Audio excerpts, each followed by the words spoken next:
Briarwood Presbyterian Church sits on the buckle of the Bible Belt. Beyond Sunday services, the church claims as many as 8,000 people pass through its campuses daily. Concerned about safety, Briarwood is asking the state legislature to allow it to hire its own cops with all the powers of law enforcement officers. Religion reporter Greg Garrison has covered this for AL.com. Why can't the church just hire off-duty officers or sheriff's deputies in the area? That's what they already do, but they say sometimes they have difficulty getting enough to staff all their events. Why can't they just rely on 911 and call for help if they need it?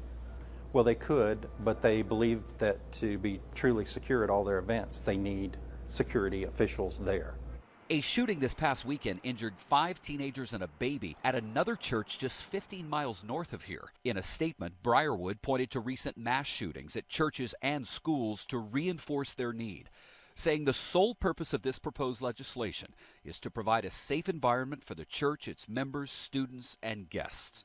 Randall Marshall is with the ACLU of Alabama. The church is worried about what if. What if something happens? Why is it a problem to have a police force?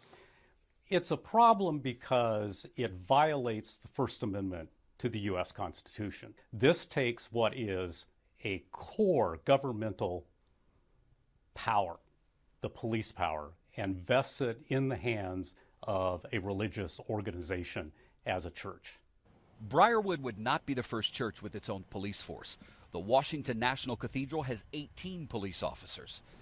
Many observers expect Alabama's lawmakers will give their blessing on the Briarwood law. The conservative Christian churches have a lot of power in Alabama politics. And if Briarwood Presbyterian Church says we need a police department, I think a lot of people will say, sure, they need a police department. Without asking a ton of questions. Without asking a ton of questions.